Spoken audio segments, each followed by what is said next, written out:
Hey guys, welcome back to my YouTube channel. Today we have a story from r/TrueCrime. Two brothers went missing from their village a mere 3 days apart. After investigations, they were found to be killed by a woman they had repeatedly raped and sexually assaulted. Their victim, a serial killer who hid more than just their bodies in her cellar. Smash that like button and subscribe now. Now let's get in today's video. On April 27, 2010, a group of construction workers in Xinghua village, located in China's Heilongjiang, were on their break and at the canteen for lunch. The group of workers got very angry due to the long wait for their food, and when they went to confront the cook, he was nowhere to be found. This cook was 65-year-old Liu Xiuyun, and as he was the eldest of his family, some took to calling him Liu Boss. One of the workers went to Xiuyun's home and found the front door ajar. He shouted at him several times, but nobody answered, so he entered Xiuyun's home and looked around. Although the lights were still turned on, nobody was home, so he left empty-handed. Most of the workers were not terribly concerned for Xiuyun's safety, and instead upset that they had to go hungry. 20 years prior, Xiuyun had been divorced and living alone ever since. While most didn't seem to care too much for Xiuyun's disappearance, there were still a select few who found it odd. Xiuyun for a long time had been unemployed, and not many employers in the village were willing to hire him at his age. And when he finally was hired to be a cook for the construction workers, it was a very recent hire. In fact, his first day on the job was April 24th, so it seemed odd that he would abandon his first real job in a long time so quickly. Eventually, someone asked his family about him, and his brother, 46-year-old Liu Laoliu, was the first to hear about his disappearance. Laoliu started by looking for Xiuyun in areas where he was known to spend his spare time. After spending his whole afternoon trying to look for Xiuyun and coming back empty-handed, he went to the police station to file a report. The police, for their part, didn't have much enthusiasm for the case and barely even looked for Xiuyun, while Laoliu returned home and waited for any news. On April 29th, some of the other villagers needed to meet with Laoliu for something. They went to his home, and just like with his brother before him, the door was open and the lights were turned on even though nobody was home. The villagers briefly searched for him, but when they couldn't find him, they decided to call his cell phone. The cell phone was, however, turned off, which was unusual and out of character for Laoliu. After failing to find any trace of him, his family reported him missing to the police. The police were completely blindsided and shocked when his family walked in to report him missing because by all appearances, it seemed the police themselves were the last to see Laoliu alive when he went to report his brother missing to them. Initially, Xiuyun's disappearance could have been dismissed as him running away to try and find better work outside his rural village, but his brother going missing only 2 days later was far more suspicious and finally motivated the police to conduct a proper investigation into the two cases. The local police called for assistance from neighboring villages so they could borrow officers to form a task force dedicated solely to investigating this case. On May 7th, that task force was formed. As mentioned above, Xiuyun had been living alone for 20 years and rarely had any contact with those outside his family. Laoliu was a different story.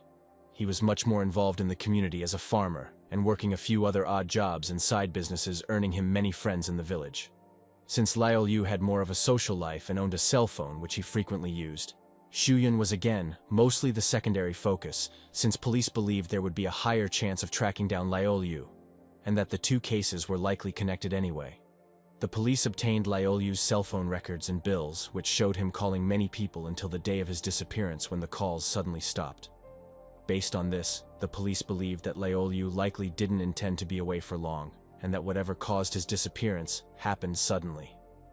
After going through his phone records, the police took particular interest in one particular number in his contacts.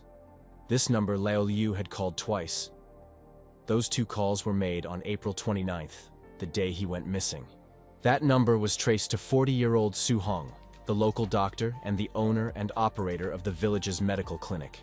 Despite being married, Hong's marriage was not a happy one, so 9 years prior, she moved back into her old, now-deceased parents' home and had been living there alone except for the weekdays, where she lived with her 4 children, 3 of them adopted.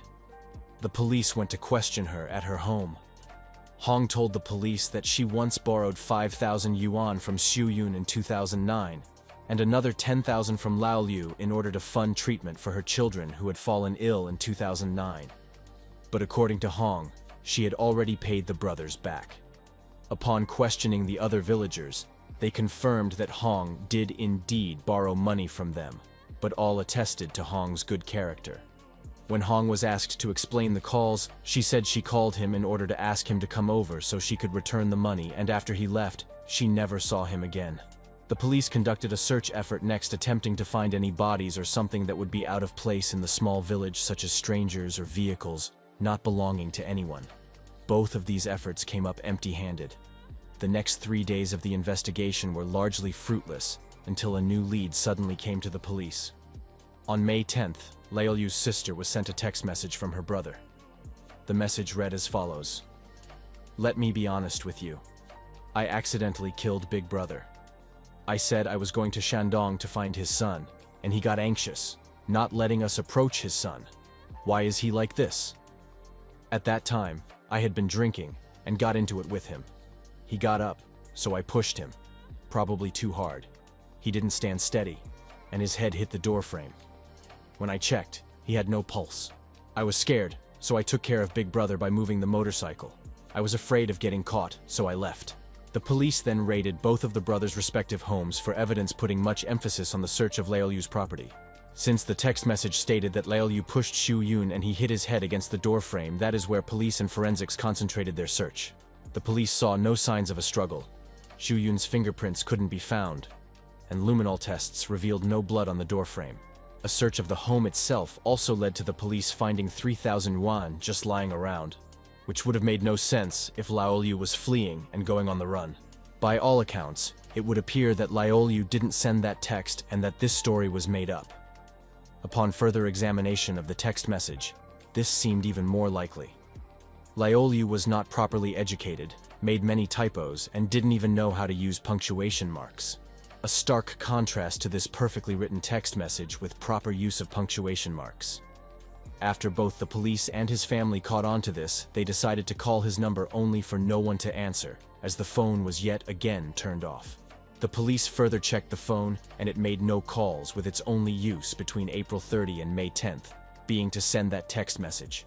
Throughout the week, the phone would be turned back on and send the same text message 10 times to various different people, mostly as family members. This message did not add any real new insight and simply said, "I killed Big Brother. I feel awful. I can never come back again. I did it myself. It's unrelated to anyone else. I'm leaving. Take care of yourselves." Since these exonerating texts, including one in which Laolyu admitted to acting alone, came out not long after the police investigated Hong as their first suspect, the oddly convenient timing led to them once again investigating her. They were even more suspicious after one of Laolyu's other brothers told police that he had drunkenly told him that, "If I die, it will be Su Hong who kills me." On May 19, the police returned to Hong's home to question her further. Hong had answered the police's questions calmly and matter-of-factly. When the police asked if she owned a cellar, however, Hong reacted a bit more panicked and denied owning a cellar. The police were skeptical of this, since in Heilongjiang almost every household owned a cellar to store food and vegetables over the winter, as Heilongjiang is one of China's most northernmost provinces. When the police began searching Hong's yard, sure enough, they did find a cellar entrance hidden under a pile of weeds. As soon as the police opened the entrance, they were instantly hit by a foul stench, which made them know they were at the right place. The cellar had clearly been disused for a long while, and inside the police, even without entering, the police could see many empty plastic bags, clothing, and human feces. Once Hong saw what they were doing, she became even more panicked and hastily ran over, attempting to block the police from investigating the cellar. The police mostly ignored her attempts and picked up a nearby rake from the ground to dig and poke away at the cellar from the outside. In so doing, they found 2 blue and green sheets that appeared to be brand new. The stench, as well as the rotten feces, meant that the police, when descending down into the cellar, had to wear gas masks. As the police suspected, those 2 sheets indeed held corpses inside, which the police brought to the surface. The police opened the 2 sheets, and while they had been heavily decomposed, they were still able to recognize them as Xu Yun and Laolyu. Hong was swiftly arrested, and the news quickly spread to everyone in the village, who were in disbelief that Hong was the culprit, with many straight up refusing to believe it. According to the initial forensic examination, the 2 brothers had died of strangulation. After being interrogated, Hong confessed to the murders. Since she had recently borrowed money from Xu Yun and later Laolyu, the 2 often used paying off her debt as an excuse to visit her at her home and even clinic. and tragically, they also used this opportunity to sexually assault Hong and have her perform asexual favors in lieu of paying off her debt.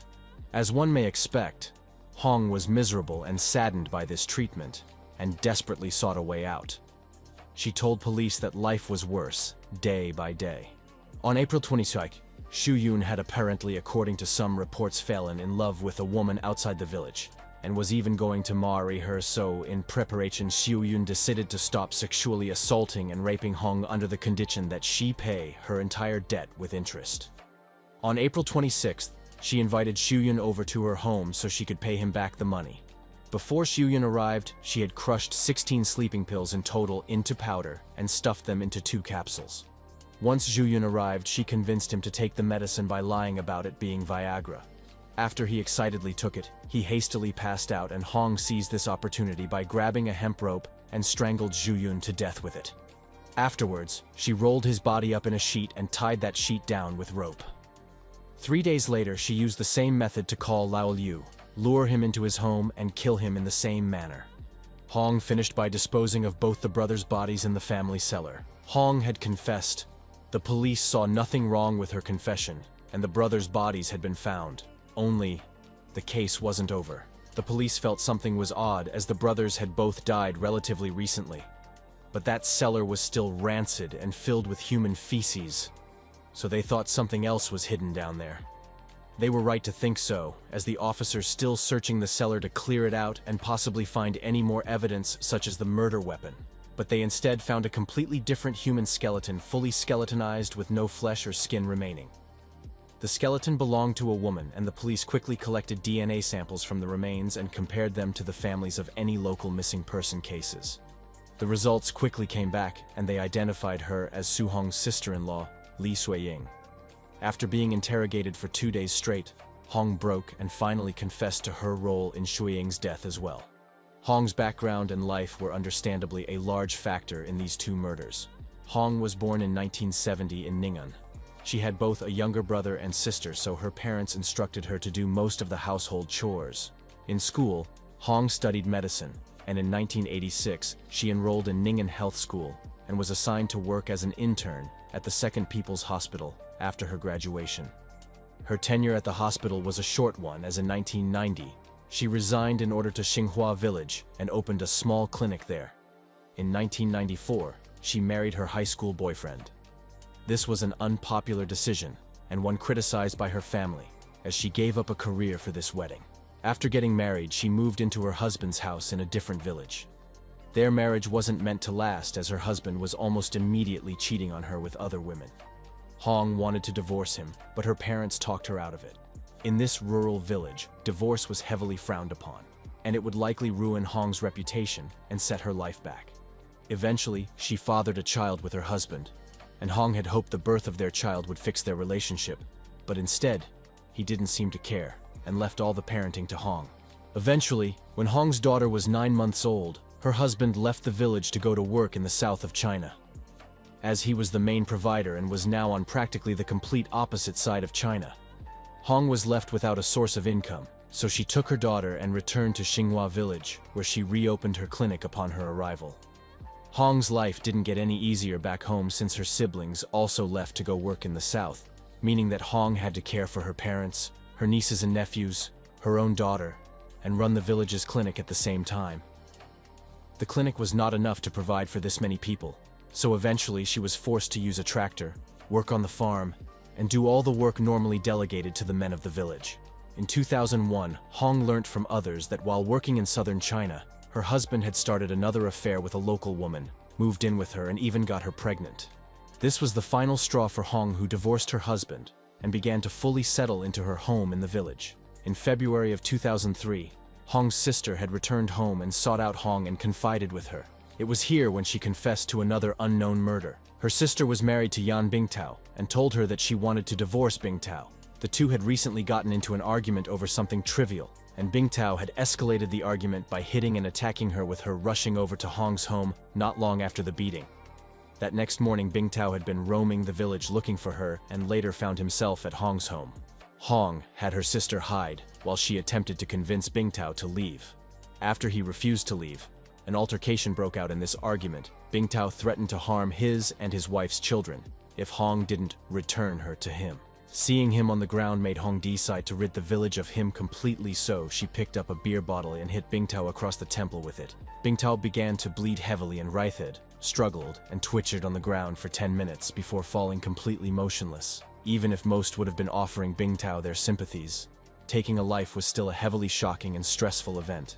She quickly called her father to tell her what happened, and he arrived not long after. Her father didn't blame Hong and assured her that he would take care of the rest. Hong watched as her father dragged his body toward a nearby tractor and poured gasoline over it. He then covered the body with a pile of weeds and lit it. Hong didn't see what happened next. To finish off the murder, Hong used Bingtao's mobile phone to send a text message to his family, explaining that he had left to go work in the south and would not be returning until he made enough money. This convinced his family so much that even in the 7 years between his murder and Hong's confession, nobody even reported him missing. In November of 2005, Shuiying returned to the village after working in Ningbo in the Zhejiang province. The reunion started off poorly since Shuiying started off by asking to borrow 10,000 yuan from Hong and got angry when she refused. Later that day, Hong heard from her mother that Shuiying was having an affair, which was smearing the family name. The cheating in particular angered Hong greatly. She decided to act upon this anger once Shuiying went to sleep in her home. Hong got a piece of hemp rope and strangled Shuiying before disposing of her body in the cellar. Afterwards, wrote a fake letter and snuck it into Shuiying's family home. The letter stated that she had left the village for work with someone else and not to look for her. Her affair was common knowledge and the talk of the town, so nobody was suspicious or even looked for her. To better hide the bodies and smell, she would use the cellar to dispose of any garbage, dumping it in there, and later shoveling up feces and dumping it in the cellar too.